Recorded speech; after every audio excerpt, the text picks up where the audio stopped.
Yo. What's good?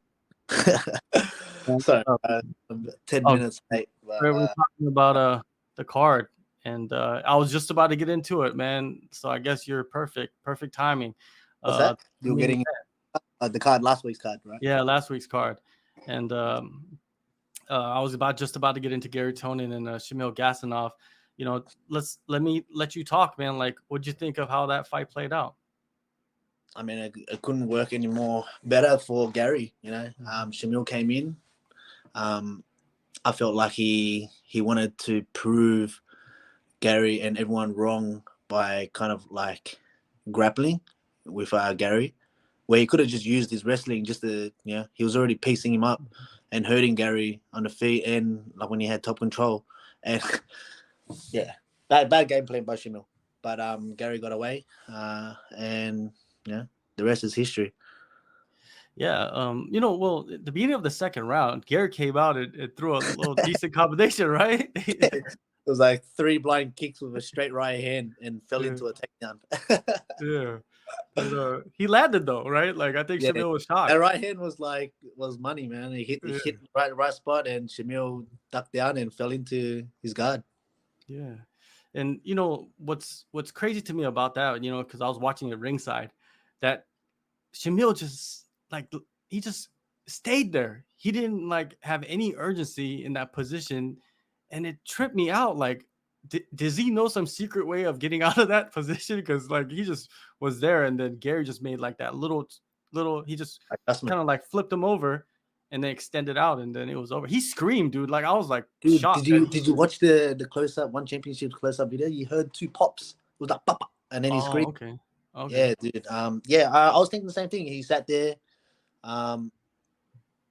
It was either ego, like, nah, I'm okay. He's not gonna do anything to me, or I don't know. I just why would you even go on the ground with someone with that caliber? Like, you already showed that you're strong and you're good wrestling. Why give him why make it a 50-50 fight when it can be an 80-20? You know what I mean? Yeah. But yeah, you reap what you yes. Sometimes ego can get the best of you, you know what I mean? And in fighting, you have the worst consequences for that. And like you said, 2 pops, oof. Oh, dude, like gave me shivers, but man, I heard you hear the pops just before he screamed. It's pop like that, and then he screamed. Yeah, and then the ref didn't even like stop the fight because I guess a scream doesn't mean that you tap. You have to tap. I think personally, a scream should be a tap. Yeah. I mean, it is in jiu-jitsu, I'm pretty sure. Like if someone screams, like it'll stop it straight away. But good on Garry, man. Good on him. He got the dub. He took away the Shamil's O, and done I think a lot more damage than what Shamil had expected anyway. Yeah, for sure. And Garry comes through big and keeps his position in the rankings. Basically, I don't know if Gasanov will be still ranked. When they update the rankings, because he was sitting at number 5. Maybe they push him out and push someone else, put a new name in there. Who knows? But for yourself, man, Garry said that he's down for an interim title fight. And it looks like Garry didn't take much damage. It looked like he got hit in the head a couple of times, but that those things heal pretty quick, right? I think he had like a cut on the side of his head or something. Okay. But yeah, I mean, he doesn't look damaged at all. I feel that, look, there's a lot to say, man, because the featherweight division is pretty stale at the moment in a sense of what's next for the champion, or what's next for the ruler of the division. And it's been it's been 11 months since Tenkai has fought or Tan Lee has fought. They're the top 2, right? So it's been 11 months, and I'm just putting it into perspective where I was comparing myself. I fought 5 title fights in 11 months. It went from winning the title of Murat, Edward, Bibiano, Christian Lee, and Kevin Bellingon, all in the space of 11 months. It's been 11 months for Tenkai, and I mean, hasn't even defended the belt once. And I feel like, it was meant to be that weekend, but now he's done his knee. Who knows the extent of the damage? Knee injuries are like, I always say knee injuries are about 6 to 9 months, whatever it is, before you're like 100% ready to go again. And the division's gonna move on, dude. Like, I'm not gonna be around forever. I can't wait around forever. My end goal is that world title, get that world title defended a few times, call it a night. And now I'm just waiting. We're just waiting, and I understand. Yeah, Ilya deserves a shot. He beat me. He's ranked 2, 3, whatever it is, 3, but he's got a broken orbital now. He's sitting on the sidelines. We can't wait for him to have the title shot. As much as I like Tan Lee and I want him to have the title shot, he hasn't fought in 11 months. Yeah, he was meant to fight last month, but circumstances changed now. Gary's on a good 2-win streak. I'm on a good win streak. We're just one win streak, but in the top 5, it's only me and him that have won and are active. And so I think that in a sense of speaking like that, I think the interim makes sense. But I guess even if it's not an interim, like at least guarantee a title shot. Yeah, me versus Garry, and go from there. That's what I think anyway. If it's not an interim, the number 1 contender spot. What were your conversations like with Nguyen when you were negotiating your contract? Because I'm pretty sure this came up about like, what's my future, and what's my next year look like? I didn't. Yeah, to be honest, I didn't think. I didn't talk anything about the next few matches or anything like that. I just said to him my end goal and my ultimate goal, like fuck all the noise, fuck everything else. My end goal is just to get that world title back in. This contract will line me up to get it all back. The negotiations were smooth. I just spoke to Chatchery. He noticed my loyalty, and I pretty much put the time in, and everything went smooth that way, in a sense where I'm happy. Let's just say I'm getting paid more than what I was as a champion. So not to say that I'm getting paid more than a champion right now, because pay has changed, but when I was a champion, I'm getting paid more. So I'm happy with that. Damn, that's good. That's good to hear. We just heard that Rotang was getting like 10 million baht, and Stat Fairtex is about to get 10 million baht as well, which means that's great to hear that fighters are getting paid more. What I mean? Yeah, definitely. Everybody's getting paid more. Now, I'm not saying everybody, but a lot of people are getting paid more from what it looks like from my conversations with fighters. 100%, 100%. Yeah. I mean, guys that start off and demand a lot. I mean, I guess one championship can last. Sorry. But the guys that put in the time and have been around forever, like myself and like Nguyen and all that, if we get looked after, then that's ultimately what makes us happy at the end of the day. So. Yeah, for sure. Now, going back to the division, you say that Garry and you for the interim title makes sense. And Tan Lee sitting there, it's not his fault that the title fight got canceled. Would that be an option too? You know what I mean? Like, to get this division moving, it's like Garry has a cut on his head. You know what I mean? I don't know. Usually those things heal pretty quick, but I'm just saying it might not. It might get nothing bad happens to Garry, but I'm just saying. So could they put the fight on in like the next 2 months? Even if it's like, let's just hypothetically, let's just say Tan Lee versus Garry Tonon number 2, like, I don't think anyone wants to see that because of the way it finished the first time. And they fought as well. So, in opposed to me versus Garry, I know for a fact that Chachi wants to see that fight. So, so we'll see what happens. I mean, even if it's not for an interim title, it's at least guarantee it to be a number 1 contender spot. Okay. Yeah, and go from there. So you want to put pen to paper before the end of the year against Garry, if it's not even the title, it's just number 1 contender. Definitely gonna happen. Whether it happens on my next fight, I mean, I want it to happen on my next fight, but I'm just waiting for one championship from there. Like, I know I'm gonna get ready. I'm flying out to Florida within the next 2.5 weeks, 3 weeks, and starting my fight camp, and I'm getting ready for October 14th. So, whoever it may be, it needs to be a guaranteed number 1 contender spot, or give the fans what they want. Me versus Garry, in title even. Like, I don't really care. Like, anything, number 1 contender spot. I know Gary's end goal is the world title shot as well, because that affects his paycheck, and like me too. My end goal is the world title shot as well. So, at least say Tenkai is out for another 6 months, at least we guarantee him an opponent for when he's back, or if whatever from there. So yeah, he's been out for a while, man. Like you said, 11 months. That's a long time. look, dude. Like, I get there's other champions that haven't defended. Like, let's just say I don't want to brag or put anyone down or be disrespectful or anything like that. But Janet Todd, 3 years kickboxing title. I know quickly he was in the tournament, so that cancels him out. But there's like a lot of fighters that haven't defended their titles after they won it, or multiple times anyway. So I know that one championship have a lot of fighters on the roster that you got to even it out a bit. But man, like I think as a champion, don't you want to get paid? Don't you want to just fight? Who cares?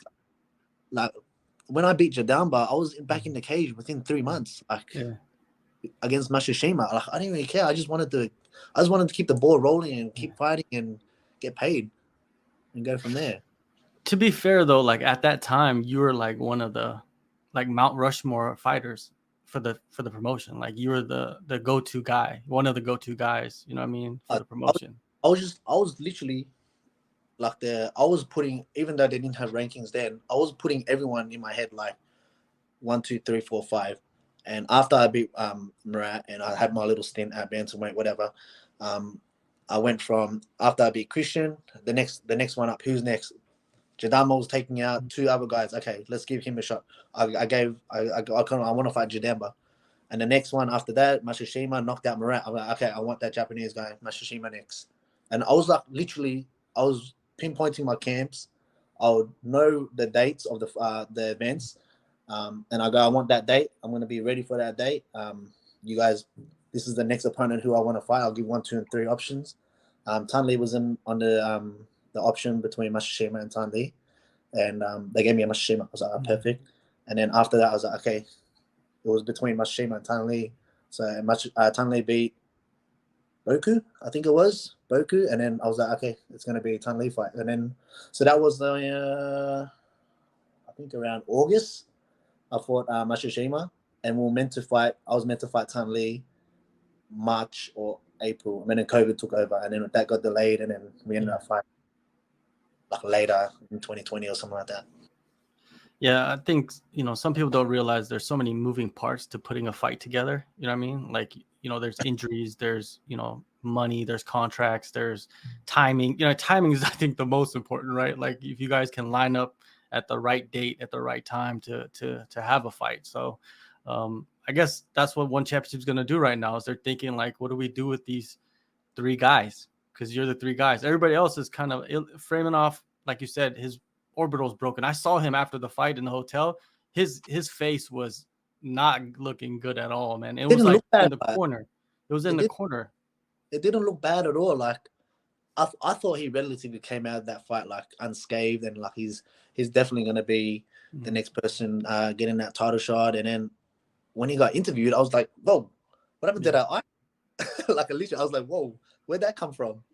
And I heard, I think through Nick, that it was a broken orbital. That there itself, the orbital, like, man, that doesn't get right until at least a year. I'm no doctor, but like I'm giving it like proper time frames. Like he can be back in 6 months, who knows? But is it fully healed? Like, do you want to take that risk? But yeah, like, who knows, man? Who knows?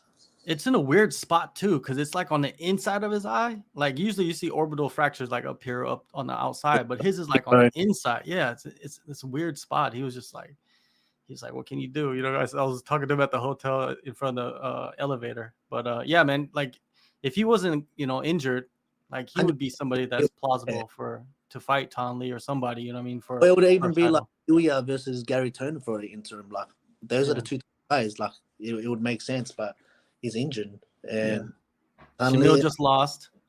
Yeah, Tan Lee. I mean, he hasn't fought since he lost the title. Even though I don't know how. I guess the champion needed to fight, and that fight was relatively somewhat close.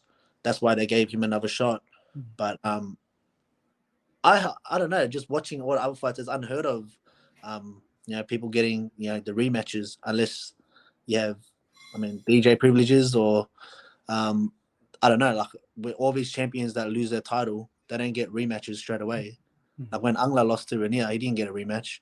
He Yeah. fought again for the lightweight title, light heavyweight title. He lost that. He didn't get a rematch after that. Like it's just, I don't know. I guess the champion needed the fight, and Tan Lee was relatively made sense because the whole division was working itself out. Yeah. Now, if I had beaten Ilya, then I know for a fact that I was going to get that title shot, but I didn't. And so that threw a scramble in the works. And I guess Tenkai was ready to fight, and they just said, okay, you can have a rematch against Tan Lee while the division sorts itself out. Then he gets injured. And so what do you do? Well, they're announcing fights, man. MMA has kind of been slow, let's be honest, in one championship the last like 6 months. They haven't had as many fights, but it's starting to kick back up. You got the fights in Singapore coming up, the all women's card. What do you think of that? They're gonna do that again. That's Stamp, right? Stamp versus Ham, yeah. That's a good fight, man. Yeah, that's a great fight. That's gonna be a scrap. But yeah, that's a great card. Is it an all women's card? Is it? Yeah, like the main card. The main card, they're gonna have Danielle Kelly for the inaugural, I believe, strawweight grappling title versus Jessie Khan, the Cambodian girl from the States. And then who's the other? Oh, well, Wonder Girl. She's back, but she's fighting this Friday, and then she's gonna be back in Singapore, and she's fighting Zhang Jinong. Even I'm scared to fight Zhang Jinong. But it's striking rules. For striking only? I love that. I think that's the best fight on the card. But I mean, it's not like Zhang Jinong's a grappler. No, she's not. Yeah, exactly right. She's gonna throw those hammers. Yeah, it's gonna be a banger fight anyway. So yeah, I like that. Big fan of Zhang Jinong, so it's gonna be she's doing her thing, man. Yeah, but that card is gonna be pretty good in Singapore. But it's like, they're bringing in, I think, more of the MMA soon, and I like to see that a little bit more. You know what I mean? Yeah, Muay Thai is killing it though, man. You can't blame them. You can't beat Muay Thai, man. Like these Thais are ready to fight, whether it be Thais or the kickboxing guys that transition over from kickboxing to Muay Thai. Like they can do both. So the striking aspect of one championship cards, whether it be Muay Thai or kickboxing, it's always going to be busy. I'd like to see him do more of the lightweight division. I think you don't see much in the lightweight division. I mean, the last one, notably, that I had seen was their recent one against Lowen Tainenes versus the ex-champ. Oak. Yeah. Oak. Again, that's the only noticeable lightweight bout that I remember. I haven't seen many lightweight fights. I mean, like I said, the MMA's kind of been slow. You know what I mean? Denver had a couple of fights. You had, Mighty Mouse and Moraes, and then you had Saldich he got knocked out by Kadestam. That was insane, right? I betted on that fight. That was a good bet. Kadestam is nuts. Man, if you want to go toe to toe with Kadestam, you don't go toe to toe with Kadestam. You take that guy down. No. He got some bodies buried or something. You know what I mean? Like he's a killer. But like you said, you know what I mean? Like Christian Lee looks like he's gonna be back maybe next year. So that, maybe that could, but he's also a 2-division champ. You know what I mean? He's also a welterweight champ. But they're doing interim titles for his divisions now. So at least when he comes back, guaranteed opponents. I get that, but who's like, they haven't announced anything. So like, let's say in lightweight, who would you put in an interim title fight? Would you put Oak in there again because he won? Possibly Oak versus Daggy. No, I wouldn't say Daggy. Has Daggy won since then? I don't think he's won. Oh yeah, he beat Timothy. Sorry, that's right. He did. He beat Timothy. Yeah, that would be a banger fight. Oak and Daggy. There's Habib's boy. Was it Sagid? Yeah, Sagid. I'll put Sagid versus Oak. Interim title. And for the welterweight title, I will go Murad versus Kadestam. Yeah. There you go. I think man. They're banger fights, and they're fights for Christian to come back to. So, I mean, I just want the divisions to start pumping out the MMA. You know what I mean? Deep down inside, I'm an MMA guy. You know what I mean? Like that's what I love. So I want to see more MMA in the ring or the cage. I don't know, man. Lumpini, you fought in the ring a bunch of times. So, and fighting MMA in the ring is different. Yeah, fighting in the ring, like for real. I don't know what it is. It's just it's obviously much smaller. There's no cage wrestling or anything like that, so that aspect's through the roof.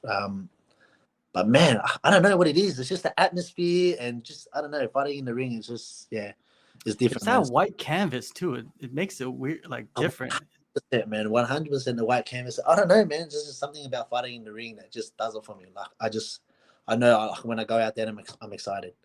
But yeah, the white canvas and the lights are like somehow like they only focus on the ring. It just pops out real good, and dude, I don't know, man. Everything's faster. It seems like too in the ring. It is definitely faster. But I'll tell you what about something about Lumpini. I fought in 21,000 packed out seats of Mall of Asia Arena. There's only 2,000, 3,000 max in Lumpini, and it's much louder. Like just the atmosphere, you can feel like the crowd. In Mall of Asia they scream and it's loud. Yeah, it's loud, but you don't feel that energy. Whereas Lumpini, when they scream, you kind of feel like they're right there, like just the back of their head screaming. So yeah, that's amazing. Yeah, Lumpini, it's cool to watch. Like after a fighter wins and they climb up on the corner on the ropes, and you see everybody in the background. They're so close. They're like right in front of your face, man. When you're in the cage in an arena, everybody's kind of far away, right? So when you get up on the cage, you used to get up on the cage all the time, right? All the time. Like look out, right? Everybody was far away. 100%, 100%. I look at Malak and he done like 2 bunny hops and he was in the ring already, holding on to me. I'm whatever his name, the heavyweight. It was like a hop and then a hop and then a hop and then he's grabbing onto his neck. There was no security for that. There was no security for that. Security dropped the ball just a little bit. Yeah, man. Those guys, they're big boys, man. They're scary. Yeah, man. It's gonna be good to finally get more MMA on the cards, and it's good to see that you're back and you're signed. You know what I mean? That you're kind of locked in. You know what I mean? That's good to see. I already said to when I was negotiating the contract and I was speaking to Matt Hume, I proposed October 14th. So nothing's locked in yet, but they've got my name down on the list for October 14th when they start making the cards. Okay, Martin's going to be there ready to go. So I said October 14th, I'll be 100% ready to go. And you guys give me anyone in the top 5, I'll take them on, like anyone. So that's one step closer to getting a title shot. Now I know that the division, there's a lot of up and comers now, from the Friday night fights to one fight nights. Like a lot of featherweights coming through the ranks now. And bro, it's like I'm the only guy in the featherweight division. They're all calling me out. Yeah. I actually messaged Tali. I'm like, bro, why are they calling me out? Why don't they call you out? Like, why is it always me like that? But I don't know. Even when speaking to Chatchery, he goes that I got a big target on my back. Everyone wants that respect and recognition that they fought me, and so that's gonna happen. I mean, I'm not saying that I'm not gonna fight him, but my goal and mission is up here. I'm not gonna go down here just to go back up there to get that title shot. So whoever's gonna get me closer to that title shot, I'm gonna fight. Now, if One Championship want me to fight any of these guys that are coming through the ranks and that are calling me out, I need it written down on paper, guaranteed that if I win, I get a title shot. Like that's my for me. I want to fight someone in the top 5, someone that makes sense. If you want me to fight someone that's not in the top 5, I mean, why do we have these rankings? Yeah. If you want me to fight someone that's out of the top 5, you have to guarantee me a title shot if you want me to do it. So other than that, I'm waiting for Garry. I'm waiting for Tank Kai to come back. I'm waiting for all these guys. So yeah, because if they would have fought, you would be lined up probably to fight the winner, basically. Bro, right? I 100%. It was either me or Garry, since he beat Shamil. Yeah. So, man, even if Shamil isn't injured and he wants to fight, I'll fight him too. Like anyone in the top 5 that's gonna get me that title shot the next fight. That's who I want. Yeah, Garry said it best in his interview. He said that, I want to fight Martin because it's just as important as the belt, because it's like you're the guy that built the division. It's true though, man.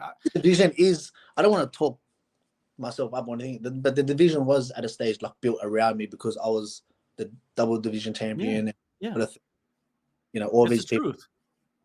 So I get it. Like, people want to fight me for that recognition and for that reputation, and from that, whatever. So yeah, I've had a few losses on my record now. But, man, it doesn't change who I am. I'm still gonna be a bad motherfucker on the same night, bro. So if they call me out, they're gonna. If they think it's an easy run, man, I've experience in my back pocket and go from there. I think people forget that you beat Christian Lee twice.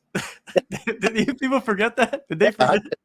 Not even Christian Lee. Like, look at, I think to this day, I'm still one of the most dominant featherweight champion at the time. So, I think I had like 3 defenses and go from there. So, man, like I get it. I get why these guys want to call me out. I get why they come to me straight away. It's their recognition. It's their reputation that they want to build to get themselves closer to that title shot.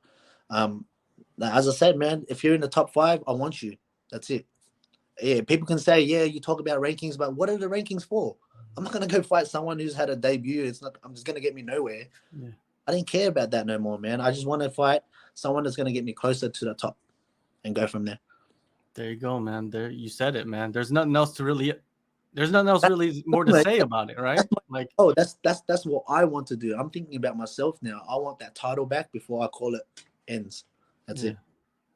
There you go, man. Well, we're gonna see you in Florida in a couple of weeks, getting ready for training camp. You know, I'm pretty sure you're excited to get back, huh? A lot of people over there my weight now, and a lot of debutantes and Kyrgyzstanis, Dagestanis, a lot of Russians over there now. So can't wait to work. Can't wait to work, man. There you go. Well, anything you want to say last, man, before I let you go? I appreciate you guys, man. That card last week, people can talk whatever they want with it. I thought it was a cracker card.